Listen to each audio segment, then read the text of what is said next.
క్రమంగా బంగ్లాదేశ్ వాళ్ళు బంగ్లాదేశ్లో ఇప్పుడు ఎలా ప్రవర్తిస్తున్నారో అట్లాగా బెంగాల్లో ప్రవర్తిస్తున్నటువంటి వాళ్ళ సంఖ్య పెరిగిపోతుంది.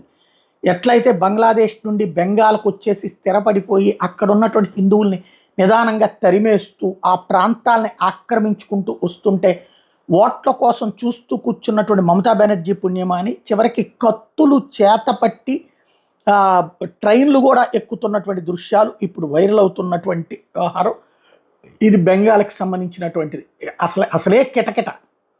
అక్కడ జనానికి ఆర్థిక స్తోమత తక్కువ కాబట్టి ఇతర వాహనాలు తక్కువ వినియోగిస్తారు, రైళ్ల మీదనే ఎక్కువ కాన్సన్ట్రేట్ చేస్తారు. అలాగ వెళ్ళేటప్పుడు కూడా ఈ కత్తులు వెంట పెట్టుకుంటూ పెద్ద ఎత్తున షో చేస్తూ వెళ్తున్నటువంటి వాళ్ళ సంఖ్య క్రమంగా పెరుగుతూ వస్తుంది.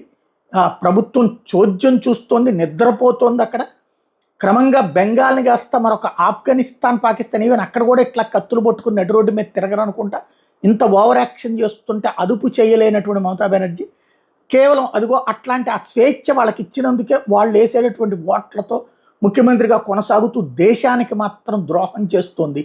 దీనికి ముగింపు ఎక్కడ అన్నటువంటిదే అర్థం కాకుండా ఉంది.